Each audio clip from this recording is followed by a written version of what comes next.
Сегодня я бы хотел поговорить о предмете, который называется цепи и проклятия. У этого предмета есть 3 характеристики, из-за которых, собственно, его и покупают, а не какой-то любой другой предмет. Первое – это 30% уменьшение урона с одной цели. Второе – увеличение продолжительности контроля от вас и ваших союзников на 20%. И третье – это ХП.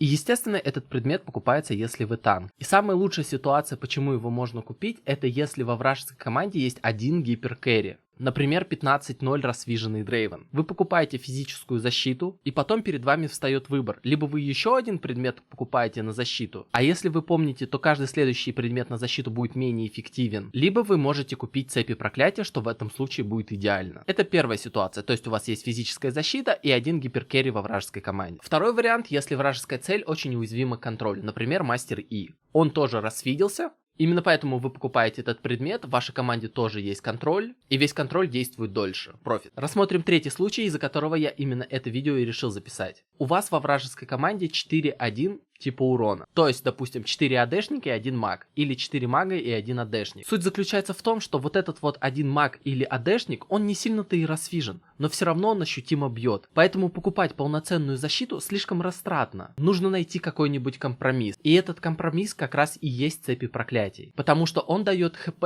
и 30% защиты. То есть вы не переплачиваете за лишние статы, которые вам не нужны. Потому что ХП работает как и для магов, так и для АДшников. И получается, что во вражеской команде уже нету целей, которые для вас опасны, потому что вы купили магическую защиту, например, против 4, а против одного вы купили 30% защиту. И если вы играете на каком-нибудь Мундо, Амуму или Синджуане, например, вас убить нереально. Перед окончанием видео я бы хотел добавить еще парочку важной информации. Первое. Перед тем, как его покупать, вам нужна защита, либо магическая, либо физическая, потому что он дает только ХП, это важно. Второй, он дает очень много ХП, больше только Вармог. И этот предмет достаточно дешевый. Я считаю, что этот предмет в большинстве случаев лучше Вармога. Если хотите видео на эту тему, пишите в комментариях. Также забыл добавить, что этот предмет очень хорош против сплитпуша, потому что в основном вы будете драться против одной цели. А у меня на этом все. Всем спасибо за поддержку, особенно патронов с Бусти, и удачных вам игр!